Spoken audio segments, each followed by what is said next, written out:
ha tocado como a mí explicar en las universidades en su tiempo, cada 6 meses, lo que era la depresión del 30 y cómo salieron, claro, los chicos, los estudiantes sabían, pero el hombre común no sabe qué es una depresión. Bueno, a mí me tocó la depresión. Fue el 5º presidente en 10 días. El 5º presidente en 10 días. En una situación muy difícil, pero yo venía planteando de hacía 2 años qué es lo que había que hacer. Yo no digo como dijo Gamarra, ¿por qué no me eligieron a mí en el 99? Pero muchas veces lo pienso. Muchas veces lo pienso porque era el momento en que había que tomar la decisión. Pero una decisión difícil, difícil, porque el 80% de la gente quería seguir con la convertibilidad. Había sido tan duro el proceso hiperinflacionario en la Argentina, que la gente se aferra a la idea de la convertibilidad. Es el problema que yo veo acá en Ecuador, aparte de otros problemas, el tema de que están constreñidos con la dolarización y son cada vez menos competitivos y cada día más problemas, y le echan la culpa a una u otra cosa, pero en realidad es muy difícil poder competir en este mundo global con un cambio fijo y sin posibilidades de tener un manejo monetario. Pero bueno, eso es otro tema. Y bueno, yo cuento en el libro, porque después responderé preguntas, cuento cómo, primero el día que asumo, digo las 3 cosas que había que hacer, solo las 3 cosas.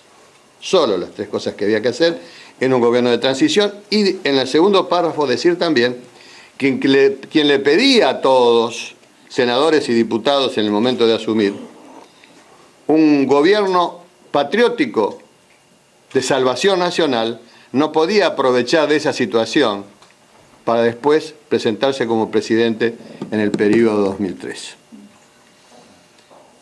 Era un compromiso, porque si en ese momento yo no decía eso, le agregaba a una situación dificilísima 200 asambleas populares en la capital federal, volvíamos a la Rusia de los años 20, 18, una cosa disparatada. Señores que hoy son diputados creían que se podía gobernar con asambleas populares, una locura. Y se decía cualquier cosa, claro, la gente estaba desesperada. Y todos se quejaban y todos tenían razón. Entonces, en la Argentina creamos con la Iglesia Católica y con otras fe religiosas, el diálogo argentino, que fue crucial para tener un piso donde apoyarse, porque no había poder en la Argentina. Los legisladores para poder ir al Congreso tenían que ir disfrazados. Disfrazados. Cuando querían a una persona hacerle un chiste para que lo corran, le decían, es un diputado. Y todos lo corrían. Que se vayan todos era en serio. Pero yo estaba convencido que el país salía en 6 meses si nosotros les dábamos su oportunidad a los que producen riqueza. Esa es la única verdad. Es la forma que Estados Unidos sale de la crisis del 30 y es la forma que todos los países pueden salir de crisis de estas características. Es apostando a la producción, sobre todo en un país que indudablemente tiene una enorme potencialidad no explotada como es nuestro país. Yo ya había con el doctor Raúl Alfonsín creado, el último año del doctor de la Rúa, el Movimiento Productivo Argentino. ¿Para qué lo habíamos creado? ¿Cuál era el motivo que un expresidente, el doctor Alfonsín, y un gobernador, Duhalde, estuvieran creando juntos un movimiento productivo a 4 meses que teníamos una elección que competíamos para senador en la provincia? No le importó a Alfonsín, no le importó al doctor Alfonsín que yo fuera el presidente de ese organismo. Y que era mi competidor, porque ponía por encima de lo partidario su vocación demócrata, de hombre que quería al país. Y participó. ¿Pero por qué lo hicimos? Porque los que leen cómo se creó eso van a ver que era mayor cantidad de hombres radicales que de mi partido. ¿Saben por qué? Porque queríamos ayudar al presidente. Lo queríamos ayudar a él. Entonces le decíamos cómo creíamos que había que salir, pero le decíamos además que la salida de la convertibilidad iba a ser un aterrizaje suave en el 98, 97, principio del 99, que ahora era un aterrizaje con serio riesgo, pero que queríamos estar en el avión con él cuando aterrizara y acompañarlo, pero cambiando, porque había que cambiar. No nos escuchó, pasó lo que todos sabemos. Y bueno, de esas cosas cuenta el libro, cuenta el libro. Acá se ha dicho y es absolutamente cierto. ¿Por qué yo estoy con este libro acá? ¿Saben por qué?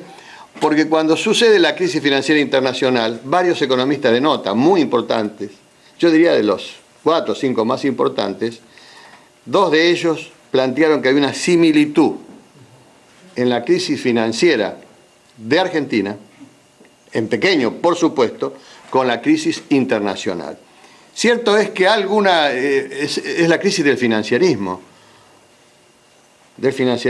una cultura financiera, especulativa, rentística, usurera, lleva a estas circunstancias.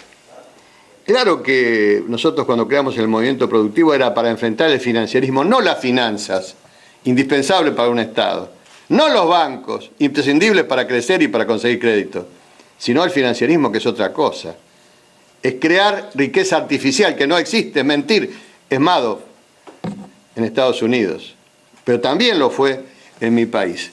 Y la salida tuvo que ver con eso, con devolverle la potencialidad al sector productivo argentino del campo, de la industria, y sabiendo que lo primero que salía naturalmente el campo, por eso este gobierno actual lo trata también al campo, y a la iglesia, que fueron los que primero nos ayudaron a salir en momentos muy difíciles. Es cierto también lo que dice Gamarra, de mi convicción, que en los momentos de crisis, de dificultades, el presidente, el gobernador o el intendente debe actuar como lo haría en su familia y atender, en la medida de que se pueda, a los que más gravedad, a los que más dificultades tienen.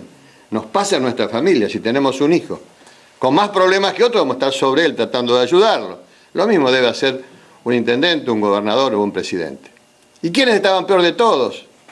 Por suerte me lo entendieron en la mesa del diálogo. Los peores que habían quedado son los que habían perdido todo el trabajo, no tenían cómo alimentarse, no tenían cómo garantizar los derechos humanos básicos del ser humano, del hombre. Vida, salud, alimentación, vestido, educación. Hay que ayudarlos de alguna manera, porque si no, pasa lo que pasó en por lo menos en Occidente, en todos lados. Eso explota en criminalidad. Explota en criminalidad. Europa nos dio una gran enseñanza de posguerra, y sobre todo Inglaterra, que Inglaterra fue señera en el manejo de estos temas. En el mundo, del año 1600, 1601, Inglaterra fue la que nos indicó el camino. Primero Europa, y nosotros tendríamos que seguir ese camino. No dejar a la gente absolutamente abandonada y saber que eso es imprescindible en momentos de crisis. Si no, como yo tengo en mi oficina una frase de Kennedy impactante, presidente estadounidense, que cuando asume la presidencia por primera vez, plantea, además de plantear la Alianza para el Progreso, la Alianza Atlántica, él plantea que en toda sociedad libre que no pueda proteger a sus muchos pobres, mejor dicho, no pueda ayudar a sus muchos pobres, no podrá proteger a sus pocos ricos. La idea es esa, la idea es de tener una sociedad en que todos, por ser seres humanos, tengan la posibilidad, por lo menos, de alimentarse, de tener remedio si están enfermos. Eso es imprescindible. Yo sé que la gente que no ha tenido necesidades, yo provengo de un hogar de clase media de trabajo, nunca he tenido necesidades. Privilegiado, en el sentido que he nacido de una familia que siempre tuvo propiedad, que pude ir al colegio, que pude ir a estudiar, pero la situación de las personas que no tienen esas posibilidades, cuando llega una crisis y llegan a su casa de noche, vamos a poner una noche fría, y el hijo simplemente le dice que tiene hambre y no tiene para darle de comer, o que tiene fiebre y no tiene para llevarlo a comprar el remedio y nadie lo ayuda. Yo le pregunto a mis amigos de los sectores medios qué estarían capaces de hacer, y no espero respuesta, porque sé que en su mente están pensando haría cualquier cosa si pasara eso. Entonces reflexionar que hay millones de personas dispuestas a hacer cualquier cosa. Personas que están dispuestas también a demorar un poco más la decisión que si nos pasara a nosotros, que no estamos acostumbrados. Los que están acostumbrados a vivir en situaciones de dificultades soportan un poco más las inclemencias. Simplemente quería entonces aconsejarle que compren el libro.